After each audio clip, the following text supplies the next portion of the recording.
Hi hello dears, എല്ലാ മക്കൾക്കും എജ്യുമേറ്റിൻ്റെ മറ്റൊരു ക്ലാസ്സിലേക്ക് സ്വാഗതം. ഇന്നത്തെ ക്ലാസ്സിൽ നമ്മൾ നോക്കാനായിട്ട് പോകുന്നത് 3ാം ക്ലാസ്സിലെ മക്കളുടെ വാർഷിക പരീക്ഷയുടെ ഗണിതത്തിൻ്റെ ഒരു സെറ്റ് ചോദ്യപേപ്പറാണ് കേട്ടോ.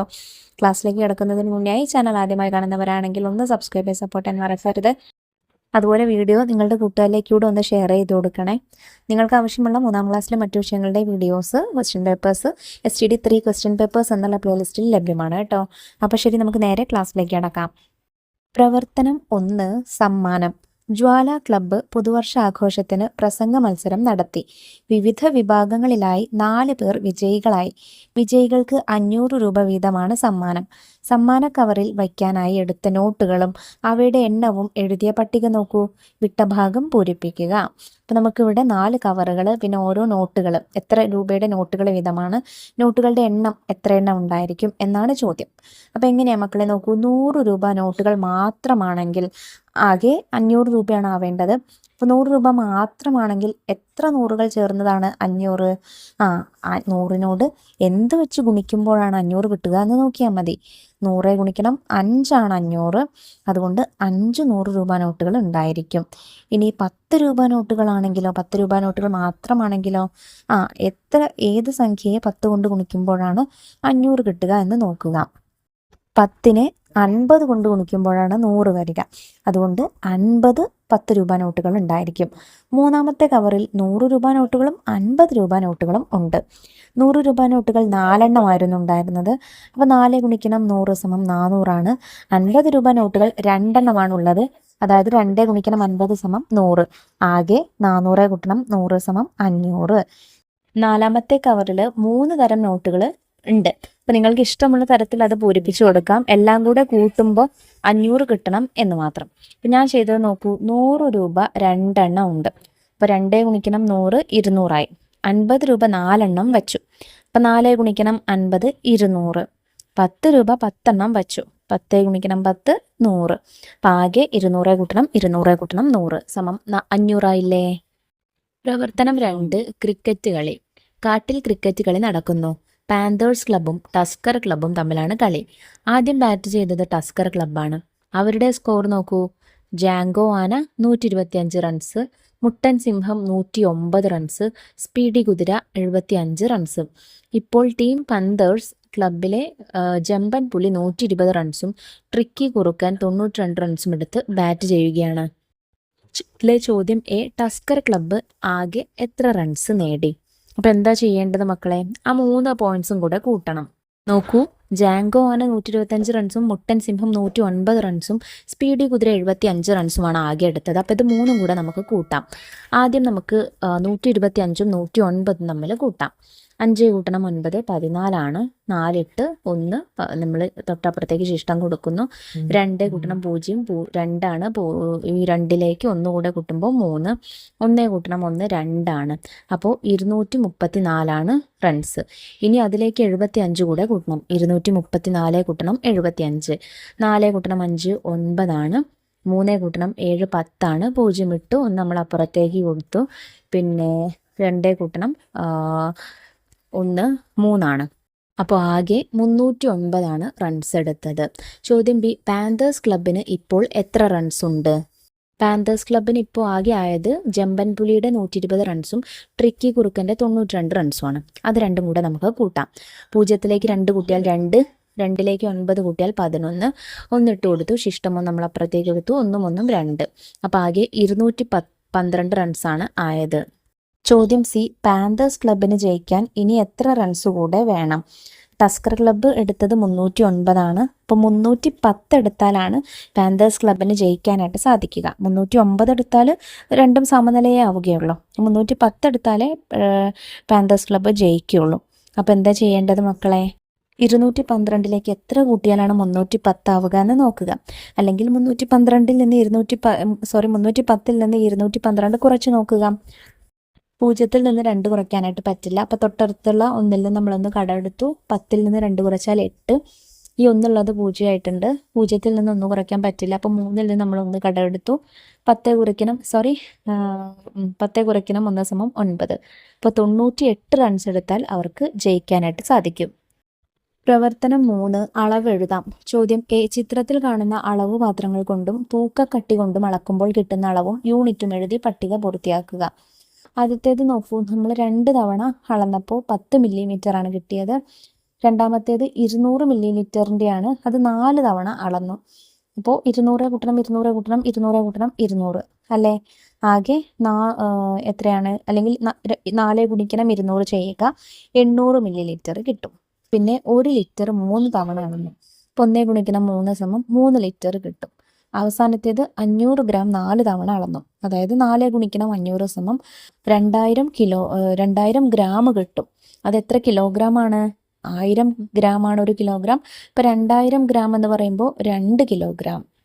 ഇതിലെ ചോദ്യം ബി. 3-ാം ക്ലാസ്സിലെ ലേജുവിൻ്റെ ഉയരവും ഭാരവും അളന്നത് തന്നിരിക്കുന്നു. ശരിയായ യൂണിറ്റ് എഴുതി ചേർക്കൂ. ഉയരം 128 സെൻറ്റിമീറ്റർ ആയിരിക്കും അല്ലേ?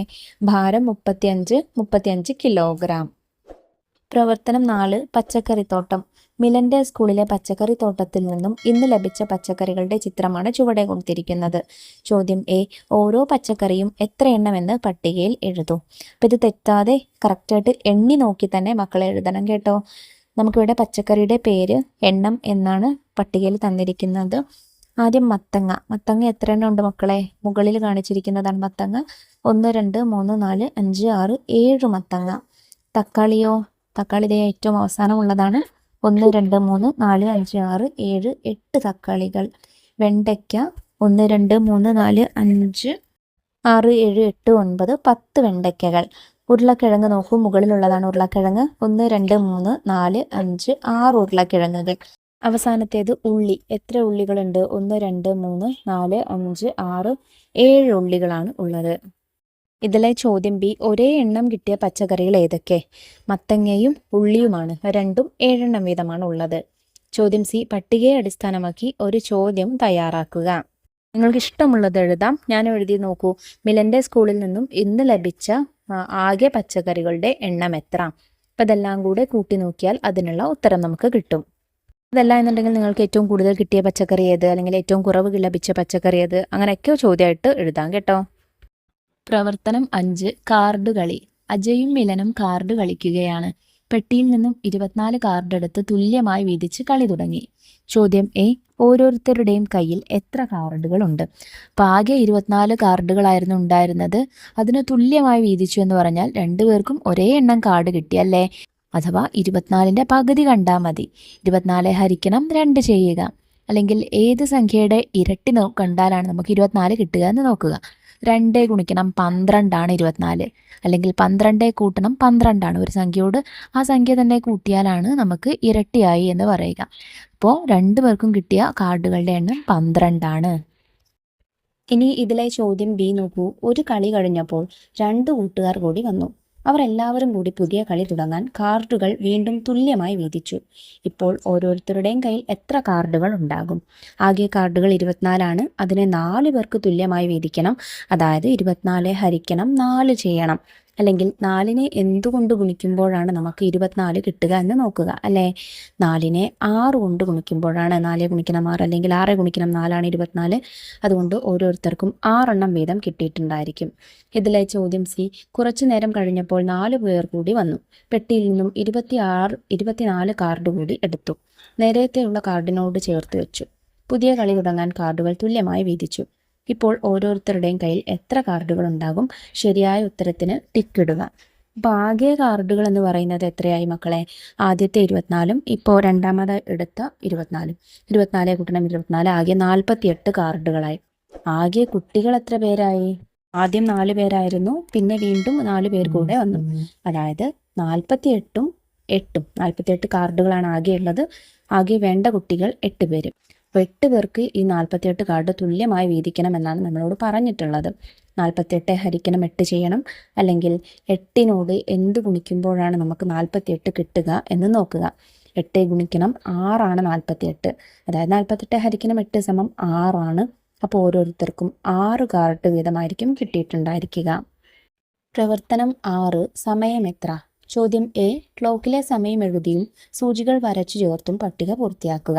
അപ്പോൾ നമുക്ക് ഈ പട്ടികയിൽ 2 കോളങ്ങളാണ് തന്നിട്ടുള്ളത്. ഒന്നിൽ ഒന്നാമത്തെ കോളത്തിൽ നമുക്ക് ക്ലോക്കും, രണ്ടാമത്തെ കോളത്തിൽ അതിൽ എത്ര സമയം എന്നാണ് എഴുതി കൊടുക്കേണ്ടത്. ആദ്യം നോക്കൂ മക്കളെ, ആദ്യത്തെ ക്ലോക്കിൽ മണിക്കൂർ സൂചി 2-ന് നേരെയും മിനിറ്റ് സൂചി 12-ന് നേരെയുമാണ്. ഇപ്പോൾ 2 മണിയാണ് സമയം. ഓക്കെ. പിന്നെ രണ്ടാമത്തേതിൽ നമുക്ക് 2:15 എന്ന സമയം തന്നിട്ടുണ്ട്. അതായത് മണിക്കൂർ സൂചി 2-നും 3-നും ഇടയിൽ, 2-ൽ നിന്ന് കുറച്ച് ഇങ്ങോട്ട് മാറിയിട്ടുണ്ടായിരിക്കും. മിനിറ്റ് സൂചി 15 ആയതുകൊണ്ട് തന്നെ 3-ന് നേരെ. മൂന്നാമത്തെ സമയം 1:45 അല്ലെങ്കിൽ 1:45.